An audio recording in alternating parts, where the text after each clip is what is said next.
Hey there, Biology 11. Topic 17.3, the evolution of multicellular life.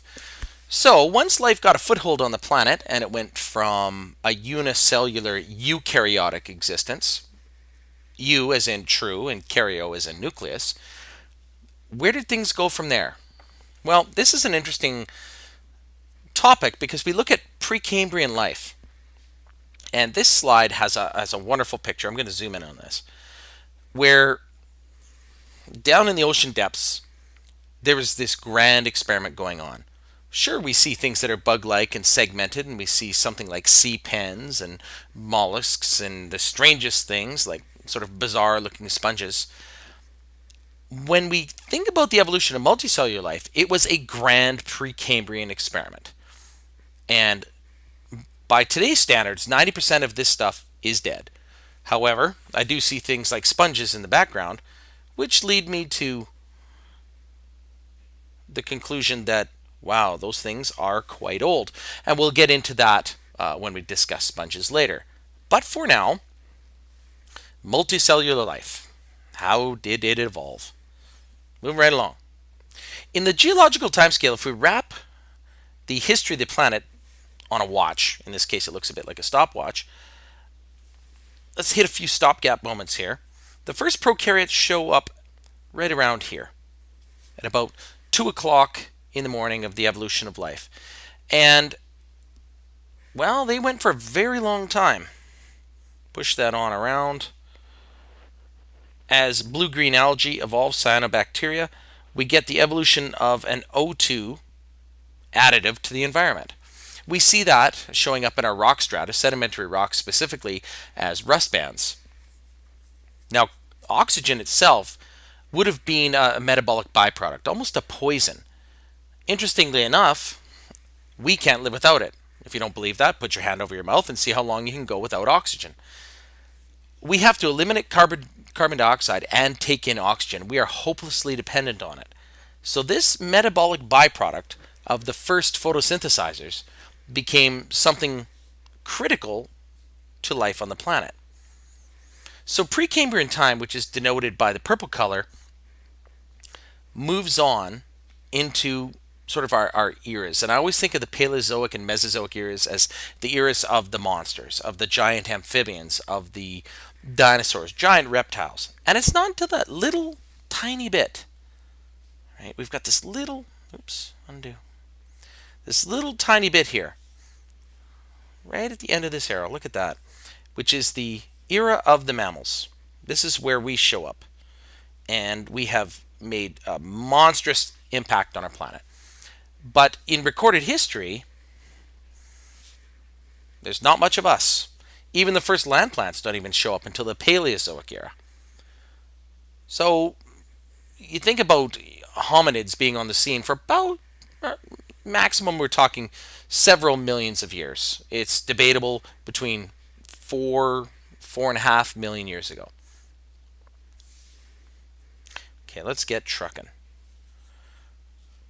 Precambrian time is an interesting time when it comes to following the fossil record, because when's the last time something soft-bodied left behind a fossil? I mean, really, if you said, okay, so where are the jellyfish fossils? They've been around a very long time. Well, jellyfish, when they die, decompose, they leave nothing behind. We know that life was existing at this time primarily in the sea, in the mothership. Okay? But the problem is finding things that were left behind. Unless there were hard parts, unless we had something which was arthropod-like, something with a hard shell, if you think about an insect, for example, that comes a little later, but you get the idea. Life in the sea, unless we had a trace fossil left behind of a worm burrowing in some sediment or burrowing amongst something that would be hard, that would leave behind their imprint, we really wouldn't see much of them at all. So it's very hard to find these fossils in the Precambrian era. We do find some pretty interesting fossils when we get to the Paleozoic era. This looks like, it should look like a starfish to you. This is a very interesting starfish. It's still around by today's standards, and it's got these long arms, which it can sort of whip in almost a swimming-like motion. And we still see this today. Point is, that the Paleozoic era fossils would have had to have been left behind by organisms that had developed hard parts. And what we see is there's some pretty interesting diversity because this is quite an interesting looking starfish, even with its aboral and oral disc showing. It's hard to tell which way this is, which way it's up. We do see these by modern standards. We call these brittle stars. And just for fun, I'll pop out. Oops, don't want to go out to music. If you look at modern day brittle stars, you see what we were just looking at. And there we go. Bang. So they're still around today, and they owe much of their heritage to an extremely long evolution. Very neat. If you get a chance to go to Google, look at these things move. They don't sort of creep along like your garden variety starfish. They can move their arms. Heck, they can even leave an arm behind to a predator instead of themselves and sort of, as I like to say, get out of dodge while the getting's good. Trilobites. Here's an index fossil. By index, we find it all over the planet. I always find trilobites interesting because of the segmentation, as the body is set up into regions, and you start to see these interesting segments arise. Now, the closest thing to this that you'll find by today's standards would be something along the lines of a horseshoe crab. That being said, the trilobite is ubiquitous. You find it in areas all over the planet, which is, again, why I say it's an index fossil. Multicellular life was on the move. This is very hard for some people when the first time they see it. They think it's a fossilized plant. This itself isn't a echinoderm related to starfish. It's called a crinoid. And I'll show you by popping out to a browser that crinoids have been mistaken for plants in the past. What they are is starfish attached to the bottom by a sort of stalk, and they filter feed. So crinoid echinoderms. Fabulous looking. We found them in the fossil record. And heck, look at them. Just a quick trip through Google, you'll find the crown and the stalk and all the relative parts. When you look at this, if you weren't trained, you would probably examine that and think that is one of the weirdest looking plants I've ever seen. Turns out that those are the arms of something like a starfish. And upon closer examination, this is interesting, it's got a holdfast. If you've ever looked at anything like algae, you'll see that term come up. It just means something that holds you to the bottom. We find fossils of these things. And yes, we find them even by modern standards, and they're still attached to the bottom and doing what they've always done, filter feeding. And there they are down in the deep. Amazing little organisms with a very long evolutionary history. Crinoids. The Paleozoic era is an interesting one. I always sort of draw a bullseye on around this time here, sort of the rise of the fish, thereabouts. You start to see your first crazy looking fish around there.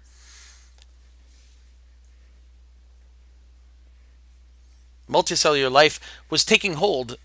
Fish give rise eventually to amphibians. Once we get amphibians, we get derivatives of amphibians, different versions that could withstand drought, had scales, claws, things like that, which was really sort of the reptile lineage. When you think of descent with modification, something that was amphibian-like was eventually going to end up reptilian. And that's primarily what we've seen. In the Cambrian era, just backing up a little bit here, there was a tremendous, just a monstrous explosion. When we look at the fossil record, there's all sorts of interesting things that show up. And they call it, for that reason, the Great... Don't give me my tool back. There we go. The Great Cambrian Explosion of diversity of life on the planet. Everything from invertebrates and our friend the trilobites to brachiopods, which we'll talk about a little bit further on, but very interesting creatures, and there's a massive diversity of phyla that leaps onto the scene.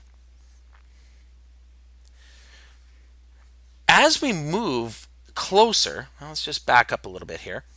As we move towards the Carboniferous periods and things like that, or as we examine those, reptiles we were pretty certain had come from amphibians, and that when we looked at segmented things like arthropods, it wasn't really that unusual to think about arthropods that it would have developed special appendages that would have taken to the sky. Our first dragonflies, our first flies, our first insects, and they take off into the sky and they get a tremendous advantage by being able to extend their range. Insects on land have a waterproof casing, and it turns out that their exoskeleton was a tremendous advantage, enabling them to push inland because there was water inland, but they had to invade the new range. At this time, if you looked at the world and you looked out into the forest, you'd see these giant, in the Carboniferous period, you see these giant tree ferns. And that's probably all you'd recognize in this boggy, swampy land. And the reason why is that the world was changing. As we look at Pangea, which was the giant sort of monster continent, as continental drift set in, the plates began to separate, and we got the Tethys Sea and the continents beginning to just start to form. You can see Australia over here, for example, and it's getting ready to separate. India, wow, it's connected to Antarctica and Australia. Eventually, India plows right into Eurasia and creates the Alps. There's some wonderful YouTube visualizations of this. I'll pop into one here near the end. I just wanted to get to this, though. When you look at the Carboniferous period, you see these tree ferns and this bog-like existence. This doesn't continue. The world becomes a drier place. And this great swamp existence no longer favors the amphibians, which gives rise to the age of the reptiles. And they're much more apt to survive on land. I always say, well, check out that dragonfly, because at this time you would have found dragonflies with 1 meter wingspans. Huge creatures. But I think all that you'd probably recognize would be these ferns, and that's a little hint for when we get to the plant material later on in the course. Ferns are ancient, and if you ever look at the bottom of a fern, there's not too many seeds. In fact, you find that they release spores, which tells you spores are even older than seeds. So bog world in the Carboniferous period is what you'd be looking at now. As the continents begin to separate, as the world begins to heat up, you have to understand it's kind of like global warming on steroids as we get towards the Mesozoic era. We start heading towards just global changes, which cause mass extinctions on a scale that are sort of hard to even imagine. 95% of life in the oceans disappears. And it's very interesting in this Paleozoic era to account for that. Was it acidification of the oceans with the tremendous volcanic activity? Rising CO2 levels going hand in hand with that? Rising CO2 levels in the atmosphere, it's what we call a positive feedback cycle. The CO2 levels, greenhouse gas, the world gets hotter and hotter, and we get to, well, if there was volcanic activity as well, we could have had tremendous sulfur being thrown into the atmosphere, which would have come down and acidified the oceans. Hard to say exactly what caused that. The Paleozoic era, when you think about it being sort of bogland, does give way. And that whole Carboniferous Paleozoic does give way from the age of the amphibians, moving to the age of the monsters. And this is where I always think of the reptiles. Well, reptiles have a waterproof skin, very heavily keratinized skin, right? Keratin protein like our own. Scales, they can retain water much better, and the reptiles take over the show. Interestingly enough, at this time, the flowering plants also show up.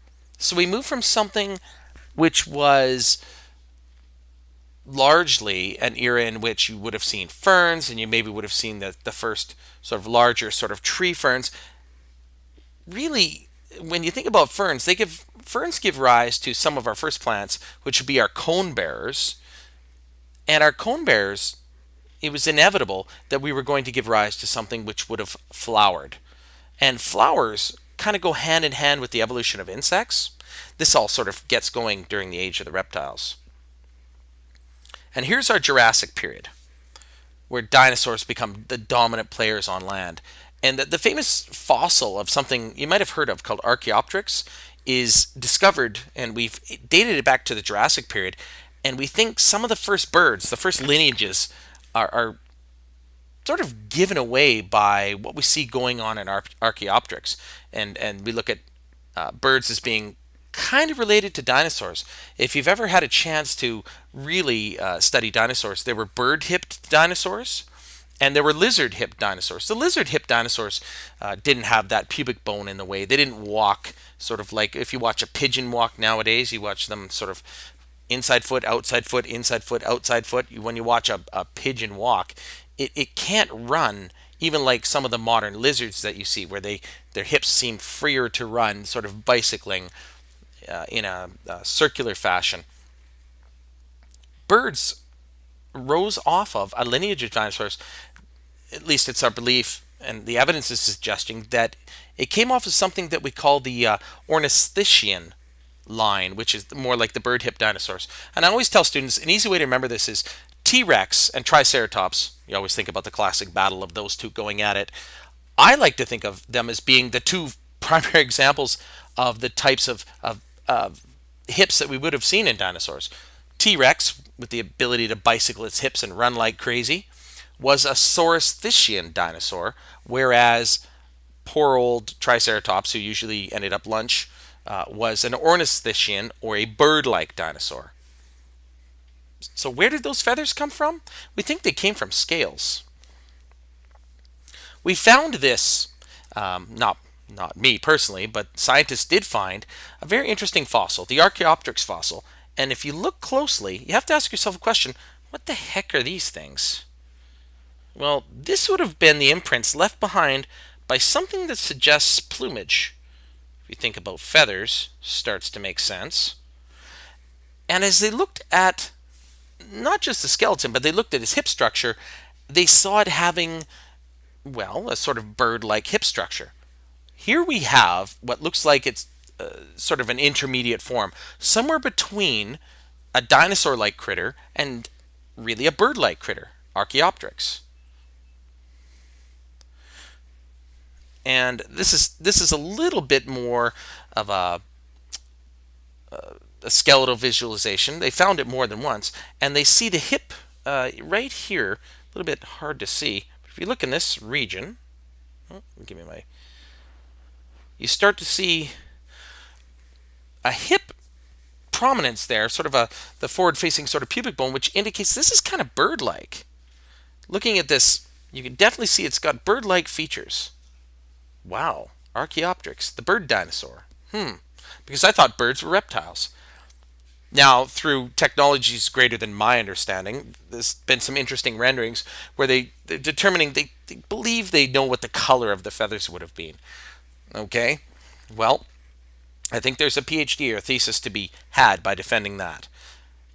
However, here you have your first sort of critter taking to the skies. Well, taking to the skies, evolving like this, the ability to take the sky would have been done by things like pterodactyls. But as we see modified scales turn into something which is feather-like, which we found evidence of, this is a little bit different than just gliding, something like a pterodactyl. This would have been something which could have taken on from a standing position or even with a little bit of a run. Could be an advantage. You see birds doing it often enough. As we look at a sort of an evolutionary line, we can get an idea of some things which really radiated at this time and others that took a real hit on the chin. Now, sponges, interestingly enough, seem to have happily gone along and not much has really occurred. They've carried on their merry way. We're going to talk about many of these throughout the course. I'd like to point out that things with an exoskeleton, hard parts like arthropods, really increase. And that's what this is designed to indicate to you. That broadening, the chordates, anything with a backbone, can stand up on land and really take advantage of its environment. Birds, reptiles, amphibians, fish, they just go like crazy. And even mollusks, our shelled friends.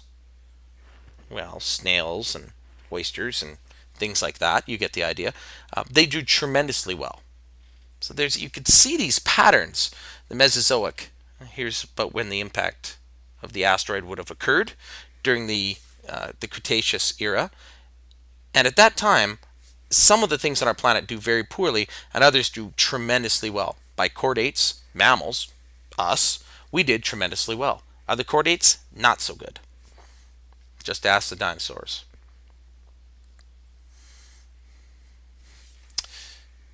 So there we go, the classic battle. We'll move on.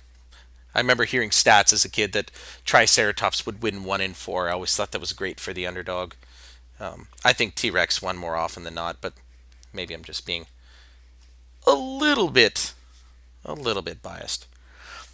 So the asteroid impact in the Yucatan Peninsula, let me put it this way. If you're a dinosaur hanging out in what would now be the Gulf of Mexico at the time, and this hit, you had a really bad day because it flash boiled the water, you got hit by a shock wave, and it was game over. Nothing like it had happened in the time of the dinosaurs. Nothing on this scale. And if this didn't wipe them out, boy, it didn't do them any favors. Because at this time, we mark the difference between the Mesozoic and Cenozoic eras. We track the evolution of,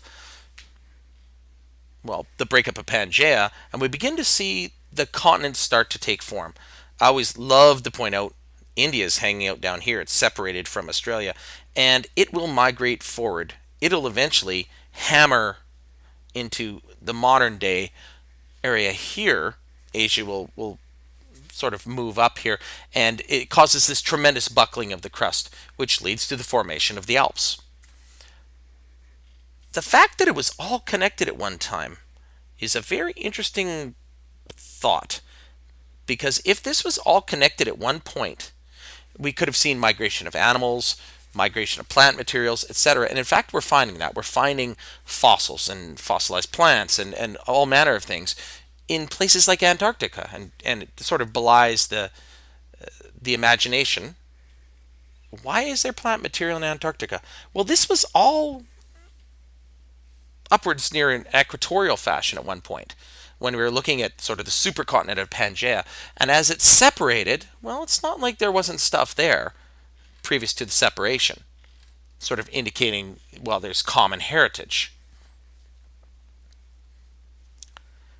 As we look at geological formations, I'm sort of reminded of what Lyell and Hutton talked about, the evolution of the planet taking vast geological periods of time.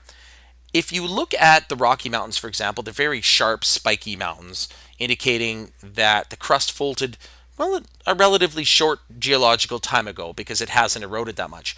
But if you go to, say, something like eastern Canada, eastern United States, what you'll see are more flattened, sort of rolling hill-like structures. They've had much more time to erode, indicating a longer time frame since those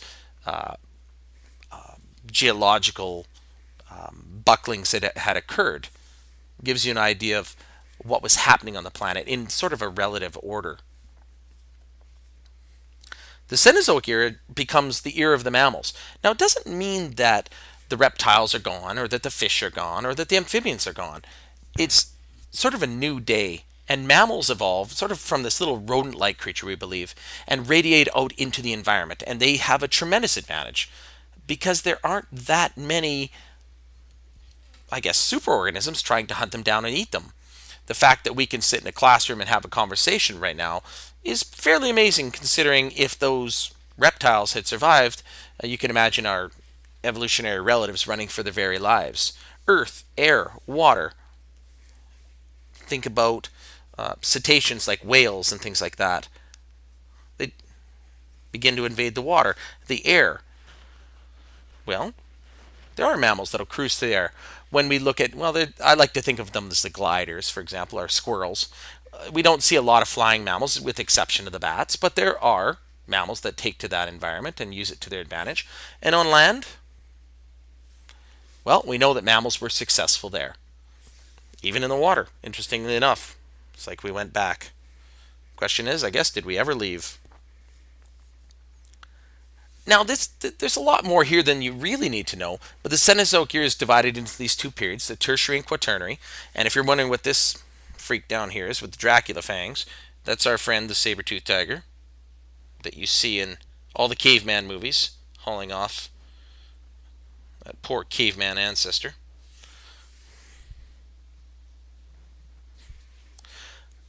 Now, when I think about this, you think about ice ages and caves and caveman and books like Clan of the Cave Bear. Um, sure, I mean, when we look at as mammals begin to evolve, we get our first dogs, we get our first bears, we get our first humans, and neatly enough, even it's not like we lost our fish. Here's a huge fossilized tooth.